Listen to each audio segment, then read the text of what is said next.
technology applications that their students are using. Teachers must constantly reinvest in themselves to learn more about what's available in the world because the students are using it all the time. And I've found that when teachers reinvest in professional development, they get excited about devices and applications and eventually get on board to do the same thing. What's going to be the difference in teachers that's been there 20 years that don't want to change? But your curriculum is changing, but the technology is changing. How can you not change with the times? The new breed of teachers are coming in, are excited about this technology. We cannot have a school that's not excited about technology. We have to make sure that our students know about netiquette and internet safety. And who's going to be responsible for teaching this? We have to make sure we have a plan. What about teachers who choose not to participate?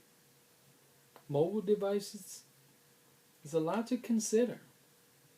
Real computers are still needed. So what's going to be your plan to keep the real computers in the schools? They're still needed. Why? Accessing files. Students need to have access to keyboards. Software and hardware are still needed. What about when viewing large screens? We can't just do away with the technology that's already in the school. We have to make sure we also consider how we're going to upgrade these computers. One of the most challenging aspects of BYOD, in my opinion, is when you have slow computers in the school because you can't afford to upgrade computers, but teachers have newer devices, faster devices, sitting at home. Something to consider, huh? What about logistics? What are we going to do about charging devices when students bring them in? Are they going to be responsible for keeping them charged? Are we going to have charging stations? A plan must be in place. You can't just say, okay, bring your devices. Who's going to be responsible for taking on that ownership? Who's going to manage and supervise inappropriate uses and holding students and teachers alike accountable? What about students that can't afford devices?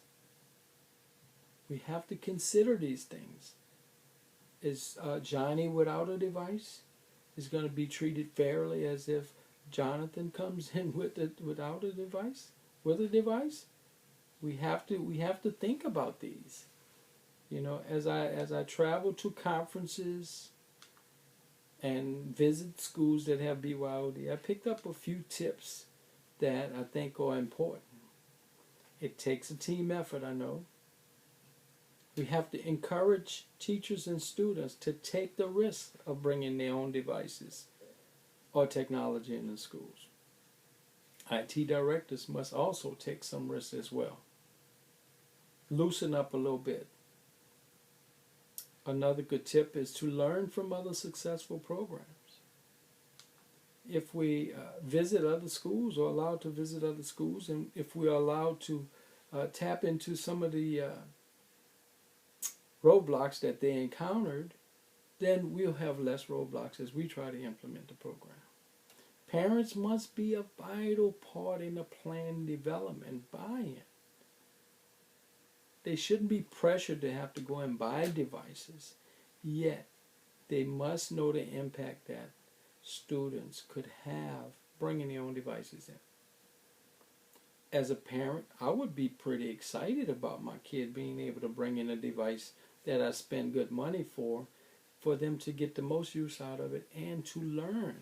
After all, this is what's happening in today's society. Everywhere you turn, people are using these devices. We must also build a curriculum with the current standards. Technology and Common Core standards is real big. Learning goals, learning targets, objectives, standards, all of these things have to become more prevalent as we bring these devices into our schools. You have to make sure you have a backup plan. Backup plan in case the device quit in the middle. Do you have extra devices on hand? Are we going to loan devices out? If we loan them out, how long would it be able to keep them? Are we going to have enough to loan out? A plan is needed. Did you know that the White House has developed a BYOD toolkit that offers documents, information, also case studies?